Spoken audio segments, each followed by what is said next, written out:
Welcome to Handmade History.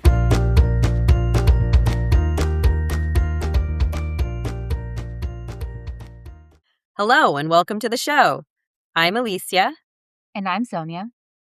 And today we're talking about knitting machines. But first, this episode is sponsored by our Patreon page. Our Patreon page is a great way to support the show.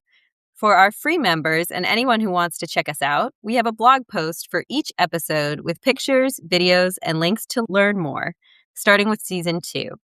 And for our paid members, we offer discounts to other small crafty businesses and a membership to our Discord. Plus, we shout you out. And today we need to shout out Emily for supporting our show. Thank you, Emily. You rock. We invite you to join our Patreon at any level at patreon.com/handmadehistorypodcast. Thank you. Thank you. Before we jump in about knitting machines, Sonia, I think we need to check in. How is your wild pansy stumpwork kit coming along? I'm behind. Oh.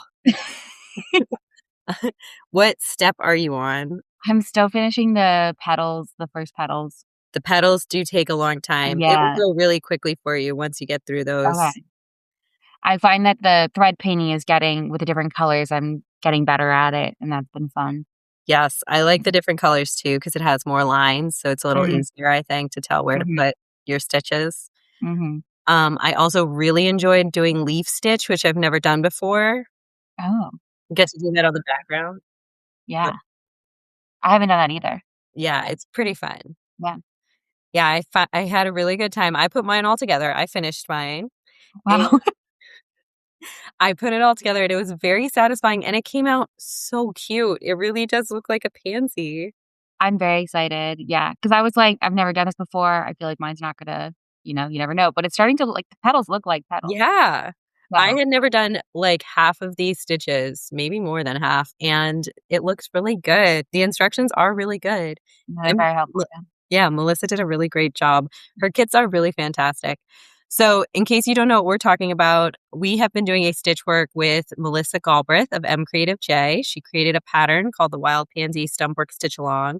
And we had an episode about stump work, and we've been stitching through the kit for the past month. So this is the last episode of the month. So if you've been stitching with us, hopefully you are finishing up your kit too. And you're welcome to come join us, share your progress, whatever step you're at. You can find us on our social media and tag us. And all those links are on our website at handmadehistorypodcast.com. And now let's talk about knitting machines. So I wanted to do another machines episode because I really enjoyed our episode about defunct print technology, mimeographs, and more, episode 23. One of my favorite fun facts ever is from that episode. It has to do with the Great Escape and hectographs. So listen in if you haven't heard that one. But today we're going to talk about some early knitting machines. And usually for this kind of episode, we go chronologically, but today we're going to go more in order of complexity. So Sonia, want to kick us off? So a knitting machine is any technology that automates some or all of the steps of knitting. The simplest knitting machine is a circular or tube knitting loom. You may have seen one of these or had one of these. The ones that you buy are typically made out of plastic. One really popular one is bright pink or purple. It's essentially a plastic ring with blunt plastic hooks sticking up out of it, about a half inch apart. You can make a very simple knitting loom out of a cardboard tube and popsicle sticks by taking 4 popsicle sticks and taping them around the tubes, spacing them an equal distance apart from each other. To set up this type of loom for knitting, you loop yarn individually around each of the hooks or popsicle sticks. Then you lay the yarn across the hooks or sticks above the first yarn loops. Using a crochet-like hook or your fingers, you lift the bottom loops of yarn over the top loops. For every row after, you repeat the last 2 steps. More complicated knitting machines still work essentially like this. There's a set of hooks, yarn is laid or pulled across the hooks, and bottom loops are lifted over top loops. The next step up from a basic loom, where you lift each loop individually, is a hand crank-powered knitting loom. This looks like a plastic hand loom on top of a mechanism inside a case. However, the hooks can move up and down. There's also a second set of hooks that catches the yarn as the first set of hooks moves down. One popular company that makes these is Centro, which is a toy manufacturer. In the centro machine, the mechanism pulls on the hooks as you turn the handle. The yarn is fed through in a continuous spiral, and the yarn catches in the top hooks and is pulled down below the previous loops, which are held in the second set of hooks. The top yarn then becomes the yarn on the second hooks, and new yarn is pulled through the first hooks. And because this is complicated, we will share a video of how it works in our blog post on Patreon. For the engineers out there, an important part of the mechanism inside is a cam. And this is a machine component that rotates or moves back and forth to make contact with another component of the machine. And if you have a sewing machine, you can see a cam in action if you take out the bobbin and turn the dial on your machine. The bobbin holder is part of a cam. Even though these looms are circular, you don't only have to make knitted tubes. You can flip a tab up that makes the machine rotate back and forth as you turn the handle. And Centro Toy Company is located in China. The machines are very easy to use, and they note on their website that kids as young as 6 can use them. And there are lots of videos on YouTube that show you how to make hats, scarves, other accessories, and even sweaters using Centro machines. They're very popular. Sir Mark Isambard Brunel invented one of the first circular knitting loom machines. He had an interesting life and career, so we're going to take a brief sidetrack here to share his story. Brunel was born in France in 1769. He was in the French Navy, but he emigrated to the U.S. during the French Revolution. He was a royalist. In the U.S., he was appointed the chief engineer of New York City. In his free time, he invented a wide variety of machines, including machines used in printing, shoemaking, sawmills, and shipbuilding. He moved to England in 1799 to mechanize the shipyards in Portsmouth. He also built a sawmill operation in England. Unfortunately, his sawmills were damaged in a fire in 1814, and this nearly bankrupted him. In 1816, Brunel patented a circular knitting machine. This knitting machine was used to make hosiery, or tights. Brunel also invented better weights and improved the second set of hooks for other knitting machines. A few years later, Brunel was imprisoned for debt in 1821 after a shoemaking operation failed. However, his friends obtained a grant to release him, and he returned to inventing. His next inventions were in the arena of civil engineering. He designed a suspension bridge. He also invented floating landing piers. Finally, he invented a tunneling shield in 1818 that allowed tunnels to go underwater. And he designed and built a tunnel under the Thames, aka the Thames Tunnel, in 1842. He was knighted in 1843. His son, Isambard Kingdom Brunel, went on to invent the first transatlantic steamer ship. What an interesting guy. Yeah, he kind of invented everything. Yeah. So next we'll switch gears and talk about frame looms. As you might guess from the name, frame looms are not circular. Instead of pulling the yarn around a circle of hooks, you pull the yarn back and forth across a row of hooks. And there are home knitting machines today that work like this, but they are much more compact and easy to use than the early frame looms that we'll be talking about. Early frame knitting looms looked a lot like weaving looms. For our listeners who are weavers, they look a lot like floor looms. There are 2 rows of hooks that hold the yarn. Yarn is pulled across the hooks, and then the yarn is pulled down to make loops. The hooks pull the yarn through the loops, and then yarn is pulled across again. Later, bearded hooks were invented, which are metal hooks with a prong on the end that can be closed. It's similar to a latch hook for rug hooking. The yarn is pulled across the bearded hooks. The hooks close and pull the yarn back through the last set of loops. Then the hooks open and the yarn is pulled across the hooks again. The hooks close and pull the yarn through the last set of loops, and so on. These early machines required you to use both arms and both legs. You pushed pedals with your feet to pull the yarn back and forth, and used your hands to pull the frames holding the 2 sets of hooks apart. The first frame loom was invented in 1589 by William Lee. Lee was from England, and he was probably a clergyman. He made a frame that could be used to knit stockings. Though these were bigger than the hand-cranked machines we've been talking about. The machines could be used at home to make stockings. The first frame Lee invented could only be used with wool yarn. Wool yarn is easier to knit with because it stretches a bit. Lee applied for a patent from Queen Elizabeth, but she refused. Lee went back and tweaked his machine to make it possible to knit with silk. However, Queen Elizabeth refused his request for a patent a second time. She was concerned for the livelihood of hand knitters. Lee applied for a patent from the next monarch, James I, but he also refused to grant him one. Then Lee moved to France. Henry IV supported Lee's inventions. He began making his machines in Rouen. Unfortunately, Henry IV was assassinated in 1610. Another of Lee's sponsors stopped supporting him, and Lee's business collapsed. Lee died penniless in 1614. However, this was not the end of the frame knitting loom. Lee's brothers and friends moved back to England and started a framework knitting business in Spitalfields, London. They chartered the Worshipful Company of Framework Knitters, a guild, and frame loom knitting lasted for almost 200 years. For a long time, hand knitters and frame loom knitters coexisted. They were essentially making the same product. They both made fancy work, knitting one stocking at a time, seaming it and embellishing it. They might incorporate lace or embroidery. In fact, the coat of arms for the Worshipful Company of Framework Knitters shows a man standing by a frame loom and a woman holding some hand knitting on knitting needles. In the decades after Lee's invention, various inventors improved and added to the model to make bigger, wider frame looms that could knit fabric more quickly. In the 1800s, many knitters began using so-called wide frame looms. To make stocking from this fabric, they would cut out pieces, just as home sewists cut patterns from fabric today. This allowed them to make multiple stockings at a time. Men still used the wide frame machines in their home just as they had before. Other members of the family contributed by spinning yarn and finishing the stockings by seaming them closed and embroidering them. The family had to pay for yarn if they did not spin it themselves, as well as needles, machine oil, and candles. They would work up to 15 hours each day with only one day off. And crucially, families also had to rent the wide frame looms. This rent was debilitating. Knitting families did not make very much money from all their hard work, and there was no opportunity to get ahead. Families often remained in poverty for generations. In other words, the system was ripe for disruption.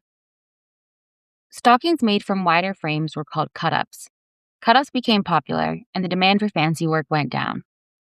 As a result, knitters who used smaller frames lost their already meager income, and were forced to start renting wide frames and earn even less income. Some of these knitters rebelled in the early 1800s. These people were called the Luddites. Now, we use the word Luddite to refer to someone who doesn't want to use new technology.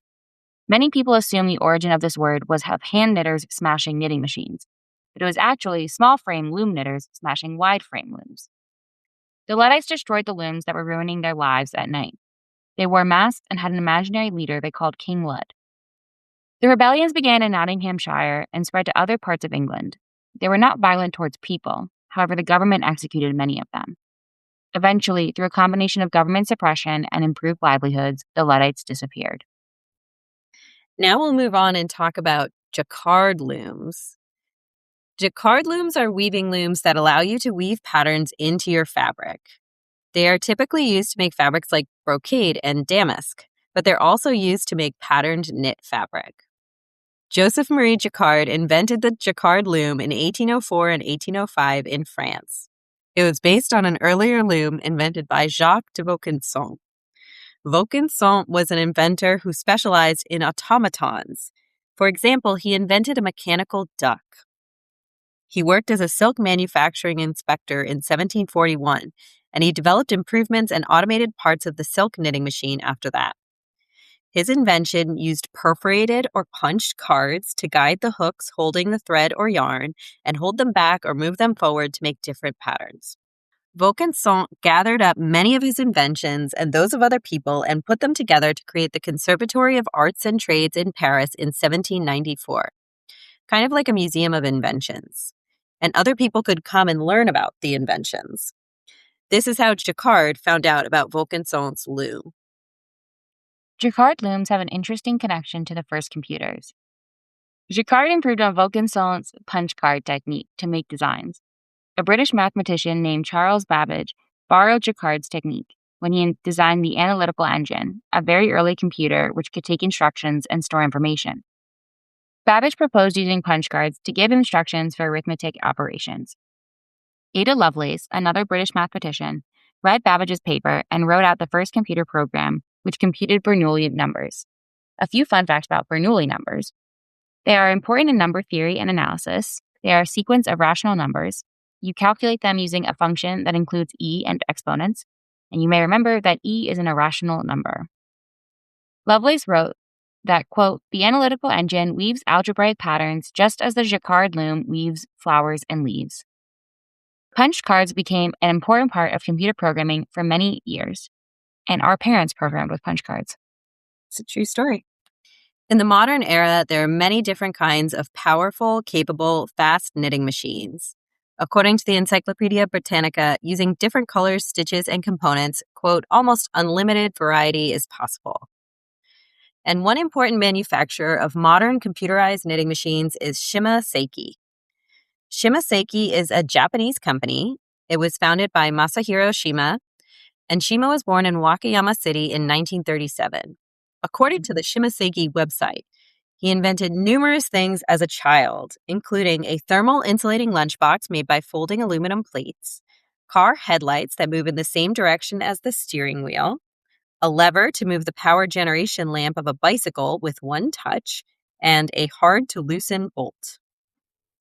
Shima started working with knitting machines when he was still in junior high in the 1950s. He worked in a repair shop and came across a glove knitting machine. He got his first patent when he was 16 for his own glove knitting machine. When he was 19, he incorporated his first company, Sanshin Seiki Manufacturing Limited, and this later became Shima Seiki Manufacturing Limited.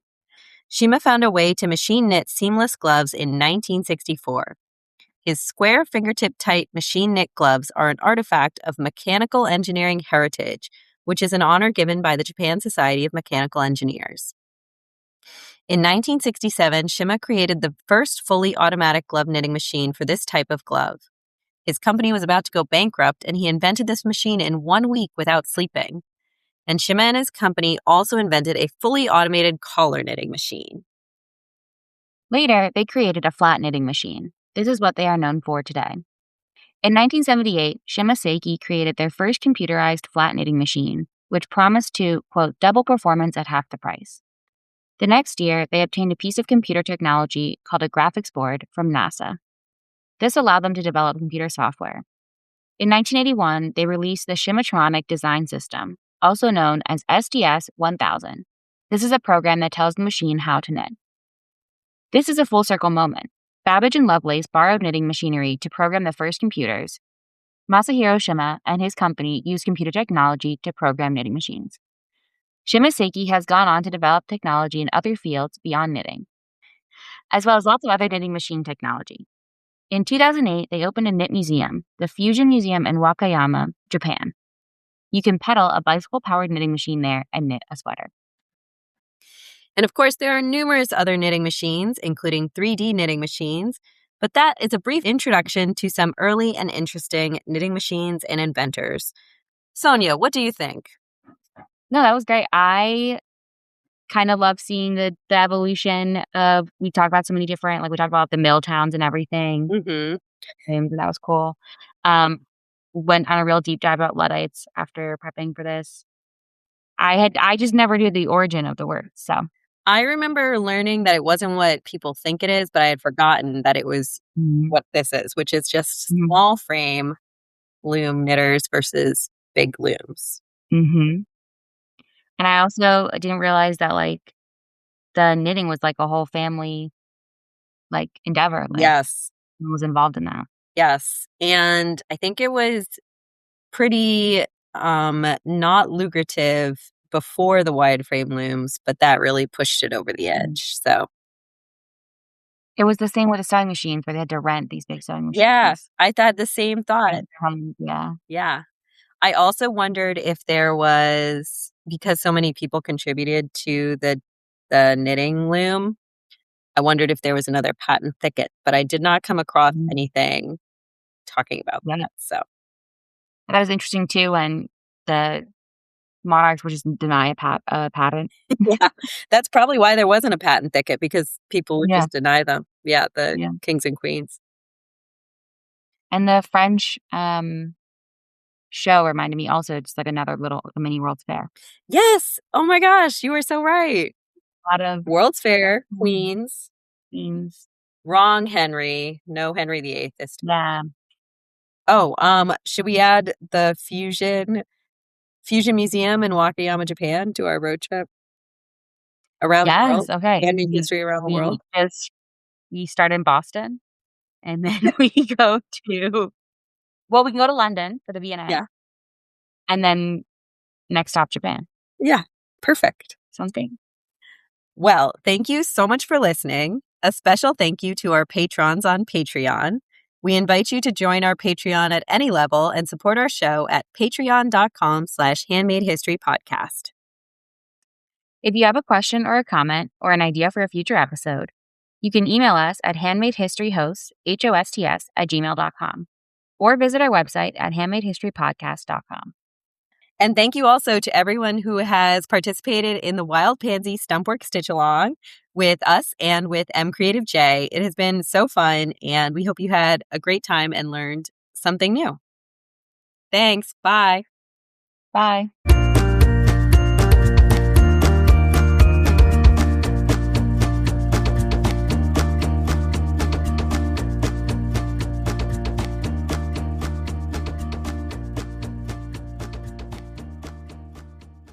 Our Patreon page is a great way to support. Support!